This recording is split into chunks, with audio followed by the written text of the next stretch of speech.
driver now, two of them to win at Atlanta Motor Speedway. Oh my goodness, so exciting. Some of the world's best drivers return to Atlanta this weekend for NASCAR's Ambetter Health 400. William Byron is looking for his third win in a row, but you can't count out the young guns, especially Harrison Burton, and he's joining us right now. Good morning to you. Yeah, good morning. How are you doing? Doing good. So you made your debut last year. One of the best finishes you had was in Atlanta. So what is it that made you very successful on that track? Yeah, it's a repave of the old track, which was like a lot of the drivers' favorites, right? Was the old Atlanta, old school, kind of worn out surface. And now they've repaved it and given the track all kinds of grip and took some horsepower away from us. So now it's like a super speedway race where we're going to be drafting and bumper to bumper for the whole race. And I think what helped me was it was the only time that I went into a race and had the same amount of experience as all the veterans, right?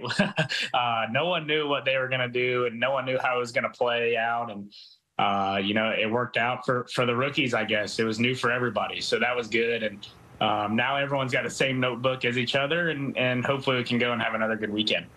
Yeah, and on that track specifically, there were 46 lead changes last year. So what goes through your mind when a race is that close? Yeah, it's always crazy. You know, these tracks like Atlanta or Daytona or Talladega now, you know you're never just going to drive away from the field. There's never going to be a moment of, oh, you know, I can take a break now. It's going to be the most mentally exhausting races of the year because you're always thinking, you're always having to manage runs, manage the draft, you know, and on top of just drive the car itself. So there's a lot of things going into it that kind of as a driver are harder than most other tracks. And I think most of it is the mental game where you know you're never going to be safe. You know you're never going to have a moment's rest, and that's how the fans like it. They like it when we're on our toes, that's for sure. So you drive car 21, one of the most iconic cars in racing history. So what does it feel as a young driver when you suit up, pop that helmet on, and get going on a car like that? Yeah, it's unreal.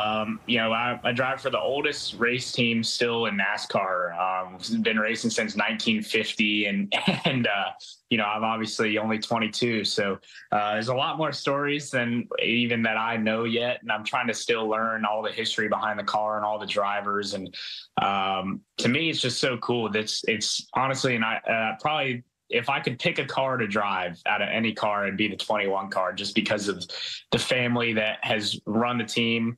The Wood family is so great. They've been around forever, and they just deserve to go win. So that's what we're going to go try and do for them. It's an unreal honor to drive that car, and to do it as a young guy is pretty neat for sure.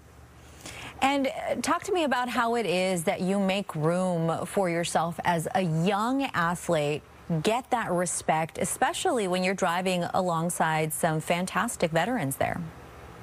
Yeah, it's interesting. My dad raced for a long time, and he raced against these guys that I'm racing now, and it's really strange, right? I'm kind of viewed as the little kid still, and so I don't know. I think that respect is earned over time, and you know, handling things the right way. I've raced people really hard, and guys I look up to, I race them just as hard as anyone else, and made mistakes doing that. When you push really hard in this sport, you're going to make mistakes. And I think the biggest thing that's gained respect from veteran drivers from me is owning up to my mistakes as a young guy. I mean, everyone has made mistakes in racing. We're driving cars that are hard to drive, hard to handle. You know, you're on the edge of wrecking almost every lap to be fast. You have to be kind of towing that line, right? So for me, I think the biggest thing is, hey, if I make a mistake and bump into a guy or whatever, I'll shoot him a text or call him and say, hey, I didn't mean to do that. But, you know, if there's a problem, we can handle it before we get to the next weekend. And I think that's a lesson that my dad taught me that really goes a long way with those veteran guys for sure, because they expect to be raced hard.